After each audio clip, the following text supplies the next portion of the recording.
Welcome back to the Money Pig Podcast, brought to you by Goodwin Investment Advisory, where our mission is to lead people to financial peace, independence, and generosity. I'm your host, Reid Trego, and today on the show, we're joined by GIA's Senior Wealth Advisor, Joe Beckford, for a discussion about Joe Beckford. Welcome, Joe. Thanks, Reid. Everybody's favorite topic is to talk about themselves, right? Maybe. I don't know why it really is. You keep having me back. I haven't run you off yet. You say smart things, and I appreciate it. Well, we'll see if I do that today. Yeah, I bet. So really, this episode, we want to get to know you better, Joe, and we're going to do this for all of our advisors because it's a smart thing to do. I think people should know our advisors a little more than just their opinions on topics that we talk about every week.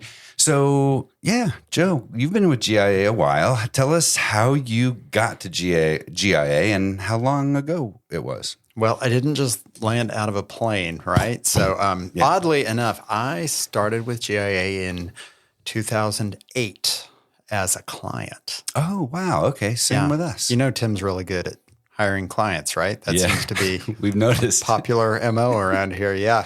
So, I actually was part owner of a mortgage company at the time and cohabitated with Tim. His wealth advisory business was just down the hall, and we met and hit it off kind of as friends. And, I was like, hey, what do you do? And I liked what he was doing a lot better than the guy that I was working with at the time as an advisor. And so I moved money over to Tim. And, 2008, timing's everything. My timing was perfect. That was the absolute perfect time to put money in the market. So interesting. Yeah. Yes, it was. But Tim did a good job as recovering with that, Anyway, so you can imagine things with mortgages weren't so awesome.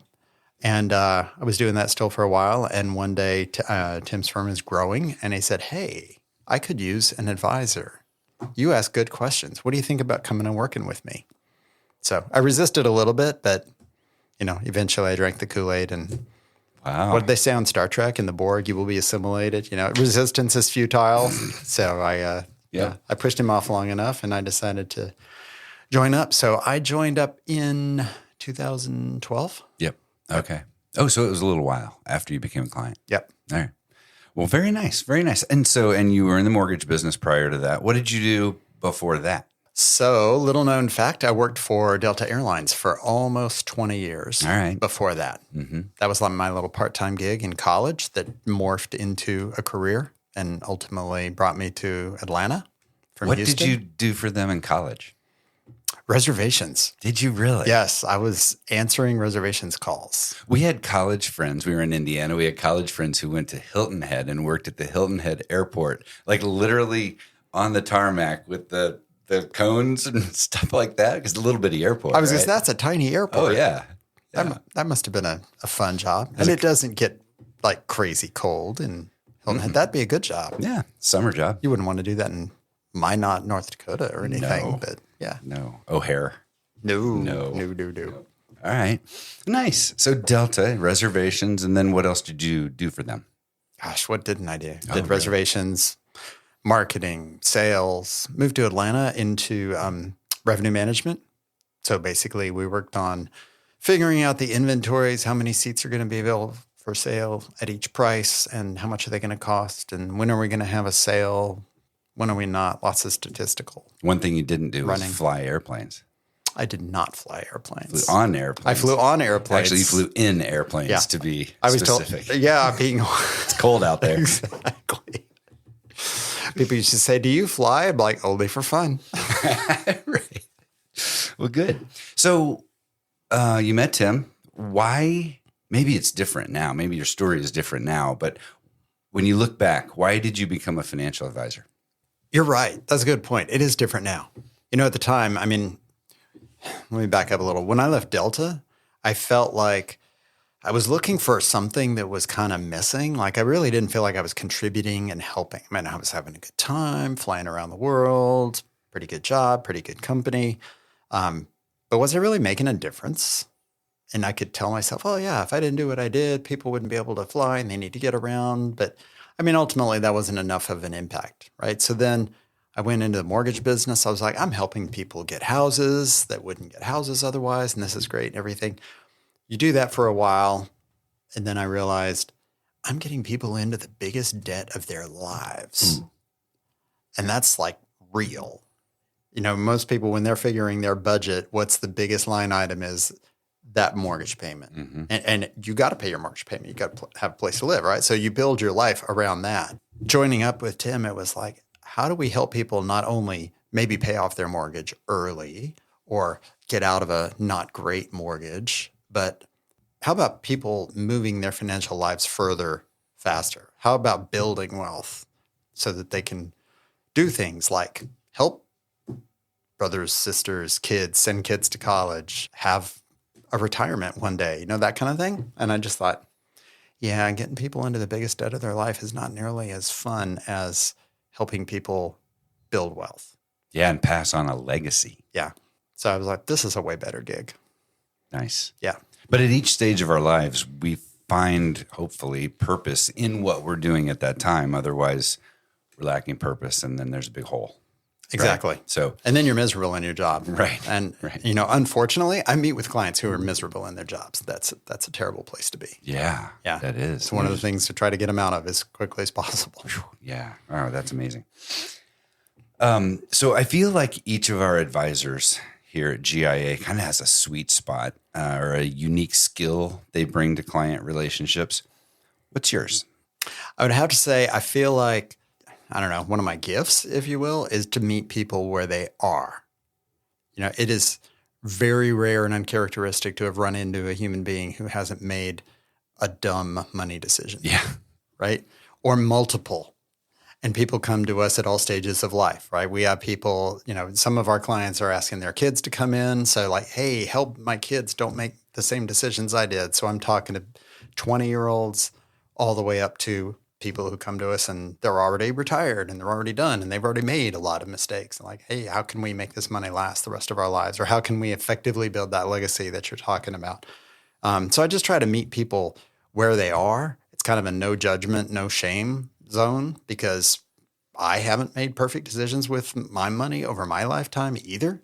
And so we can't cry over the proverbial spilled milk. Mm-hmm. We can't go back and change time and we can't go back and change history. We can just march forward and move on. And I like to just listen to people where they are, kind of empathize with, hey, I get it. I hear that. That might not have been my experience, but I get it. How are we going to move forward from here? And just the fact that you're here shows that you're ready to go. What does Dave Ramsey always say? You're sick and tired of being sick and tired? Mm-hmm. I'm here to help. Amazing. Yeah. And I would add, I think that you're incredibly empathetic too. And I think when people talk to you, they're like, oh, wow, this guy really seems to understand me or care about me in a way that's not normal. Right. Wow. And not in a weird way. Thank you. But yeah, I mean, how many times have that. I brought you situations and said, here's what somebody did. Why would they do that? Somebody told them to do X, Y, Z. You would never do X, Y, Z. And you say, well, there are scenarios where you would and be like, oh, yeah, you're right. Like, I'm here to go. That's dumb. And you're like, think twice. And here's the other 3 things you should think about too. So I just think you think about a lot of things. Well, Easy thanks, to talk to. I appreciate that. Sure thing. You don't even have to pay me for that one. Who is generally a good client for you? Like, what are the characteristics of a good client for you? Somebody who is open-minded, somebody who is willing to learn, somebody who's teachable, somebody who is always thinking about growth. I love, around here, we're really big on personal growth, right? We read books. We give books out for people's birthdays, for our clients. We encourage people never stop growing. And I'm not talking about your money. I just mean never stop growing. And so people who are kind of in that mindset, who are really wanting to take wherever they are and make it better, take whatever the situation is, and leave the world a better place, those are the kinds of people that I want to work with. Super, super. And what's your favorite thing about being a wealth advisor now that you've been doing this for many years? Yeah, the thing that jazzes me the most is the end of a client meeting. Clients And I like personal meetings, in-person meetings whenever possible. They're better. But I mean, virtual meetings, when you have to do them, they are. But when you get that client walk out the door and they look back and they're like, wow, thank you. This was so helpful. And you knew that they were going to actually take maybe only 2 or 3 nuggets out of the conversation that we had, and they're going to put those into practice, and their lives are going to be better for it. And had they not decided for us to have that conversation, that wouldn't have happened. And like, if I can have a small part in somebody moving the needle forward on their life trajectory and making really positive changes, that it's just energizing. So I can see that was a good day at work for me. That's a good day at work. Yeah, that was a good day at work. Yeah, and I can see how that you would feel like that has more impact than whether an airline's supposed to run a sale. Right. Not that it wasn't meaningful work, but this is good. This is good for you. Yeah. It's just impactful. You can see it. Yeah. Amazing. And as financial advisors, we manage and balance portfolios, but the unique value is that we work to understand our clients' individual goals so we can have these kinds of planning conversations with our clients, because each one of them is so personal and unique to each individual. So, Joe, thanks again for being with us. Oh, thanks for having me again. I appreciate it. As many times as you'll have me back, I guess I'll keep coming. No, here we go. All right. Well, tune in next time. Joe will probably be back. And hey, wherever you get your podcasts, rate, review, leave us some feedback. And if you have a question you want us to address on the episode, you can email us at moneypig@goodwininvestment.com. Thanks for listening. Take it away, Angela.